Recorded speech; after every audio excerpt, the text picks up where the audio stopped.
ప్రభు అయిన యేసుక్రీస్తు నామమున పేరిట మీ అందరికీ శుభములు. ఈరోజు దేవుని వాక్యము ఫిలిప్పీయులకు రాసిన లేఖ 1వ అధ్యాయము 10వ వచనం. మీ ప్రేమ తెలివితోను సకల విధములైన అనుభవ జ్ఞానముతో కూడినదై అంతకంతకు అభివృద్ధి పొందవలనని అని దేవుని యొక్క వాక్యం సెలవిస్తా ఉన్నది.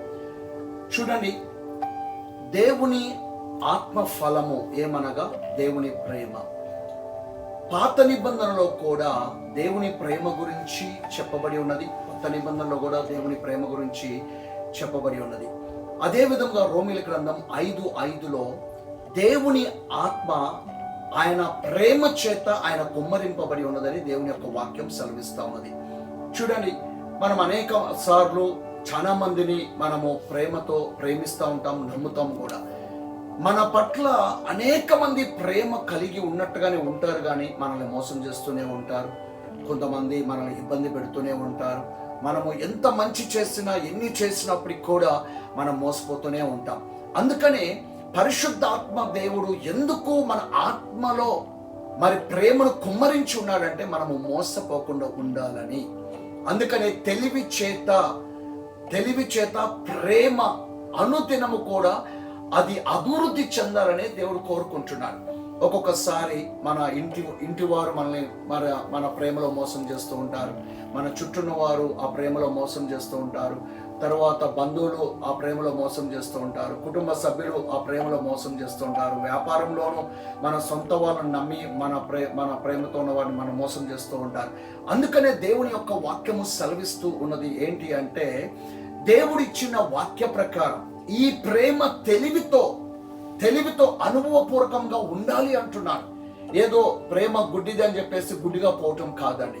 ప్రేమ చాలా అనుభవపూర్వకంగా రావాలి అంట. మరి నీ జీవితంలో అనేకమైన పోరాటాలు, కష్టాలు, బాధలు, శ్రమలు ఇప్పుడు దాకా నువ్వు అనుభవించావేమో, కానీ దేవుడు అంటున్నాడు, నా పరిశుద్ధ ఆత్మ వలన నీలో కుమ్మరించబడినటువంటి ఈ ప్రేమ పరిశుద్ధాత్మ దేవుడు అంట మనకు అనుదినం కూడా నేర్పిస్తాడు. ఎవరితో ఎలా ఉండాలా, ఏ విధంగా ముందుకు వెళ్ళాలా, ఏ విధంగా సాగిపోవాలా, ప్రతిరోజు కూడా పరిశుద్ధాత్మ దేవుడు మనకు నేర్పిస్తూనే ఉంటాడండి. అందుకనే 1 యోహాను 2వ అధ్యాయం 5వ వచనంలో ఒక మాట ఏముంటుందంటే, ఎవనిలో అయితే దేవుని వాక్యము పరిపూర్ణమై ఉంటుందో వానిలో దేవుని ప్రేమ పరిపూర్ణమై ఉంటుందంట. మరి దేవుని వాక్యము మనలో పరిపూర్ణం కాలేదనుకో, దేవుని ప్రేమను కూడా మనం పరిపూర్ణం కాలేము. అందుకని ఈరోజు దేవుని ప్రేమ నీలో పరిపూర్ణమై ఉండాలి, దేవుని వాక్యము నీలో పరిపూర్ణమై ఉండాలి. ఆ యొక్క వాక్యము నీకేం బోధిస్తుంది, వాక్యము నీకేం తెలియజేస్తుంది, వాక్యంలో ఏం రాయబడి ఉన్నది, ఎవరి పట్ల ఎలా ఉండాలా, ఏ విధంగా ఉండాలా, ఏ విధంగా జీవించాలా, ఏ విధంగా ముందుకెళ్ళాలా, దేవుని వాక్యము ప్రతిరోజు కూడా ఈరోజు మన ముందుకు వెళ్తుంది. ఈరోజు నీ కుటుంబంలో నీ ప్రేమను కోల్పోయి ఉన్నావా? కుటుంబంలో అనేకమైన అవమానాలు, నిందలు పడుతున్నావా? ఈ రోజు ఆ ప్రేమను కోల్పోయి నువ్వు ఒంటరి అయిపోయి ఉన్నావా? బాధపడుతున్నావా? దుఃఖపడుతున్నావా? ఎవరు నిన్ను ప్రేమించినా ప్రేమించకపోయినా నజరైన యేసు నన్ను ప్రేమిస్తున్నాడని నమ్మితే చాలు, దేవుడు అంట ఆయన వచ్చే వరకు శాశ్వతంగా ఆయన నేను ప్రేమిస్తూనే ఉంటాడంట. అందుకనే ప్రేమ మరణమంతా బలమైనది అంట. మరి అందుకనే మనము దేవుని ప్రేమలో పడిపోవాలని. ఇతరులు ప్రేమలో పడిపోయి మోసపోయావేమో, ఇతరులు నమ్మి మోసపోయావేమో, ఇతరులు నిన్ను మోసం చేశారేమో, కానీ ఈరోజు నువ్వు ఒకటి తెలుసుకోవాలి. అందుకనే దేవుడు అంటున్నాడు, ఈ ప్రేమ అనే తెలివి మనం అనుభవపూర్వకంగా తెలుసుకొని ఉంటే అంతకంతకు నువ్వు అభివృద్ధి పొందుతావు, విస్తరిస్తావు, సమృద్ధిగా అభివృద్ధి చెందదు దేవుని వాక్యం సెలవిస్తా ఉంది. అందుకని ఈ లోకంలో ఎవరు ప్రేమించినా ప్రేమించకపోయినా దేవుడు నిన్ను ప్రేమిస్తూనే ఉన్నాడు.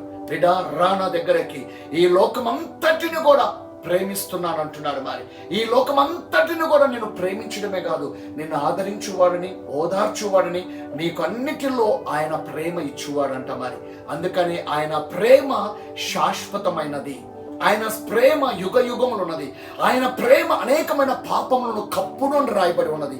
అందుకని ఆయన ప్రేమ శాశ్వతమైంది కాబట్టి ఆయన ప్రేమను నువ్వు పోగొట్టుకోవద్దండి. ఈ లోకంలో ఎన్ని ప్రేమలు ఉన్నాయో, ఎన్ని ప్రేమలు నిన్ను నష్టపరిచాయో, ఈ ప్రేమలు ఎన్నో నిన్ను ఇబ్బందులు పెట్టాయో, కానీ మన యేసయ్య ప్రేమ మాత్రం నిన్ను ఇబ్బంది పెట్టాడు. ఆయన ప్రేమ శాశ్వతం, ఆయన ప్రేమ యుగ యుగములు ఉన్నాడు, ఆయన ప్రేమ యుగ యుగములు నిలుచునని వాక్యం సెలవిస్తా ఉంది. అందుకని ఆ ప్రేమ ఆయన ప్రేమలో పడిపోయిన వాడు తిరిగి లేవడం చాలా కష్టమని. అందుకని ఈ లోకంలో నిన్ను తల్లి మరిచిన, తండ్రి మరిచిన, బంధువులు మరిచిన, భార్య మరిచిన, తమ్ముడు మరిచిన, అక్క మరిచిన, చెల్లి మరిచిన, ఎవరు మరిచినా కానీ దేవుడు అంటున్నాడు, బిడ్డ నేను నిన్ను మరవలేదు, నా ప్రేమ శాశ్వతం. అందుకని దయచేసి ఈరోజు ఈ ప్రేమ గురించి విన్న ప్రతి ఒక్కరు ఆయన ప్రేమను అనుభవించాలని దేవుని వాక్యము సెలవిస్తా ఉంది. షలోమ్, గాడ్ బ్లెస్ యు, జై సిహెచ్.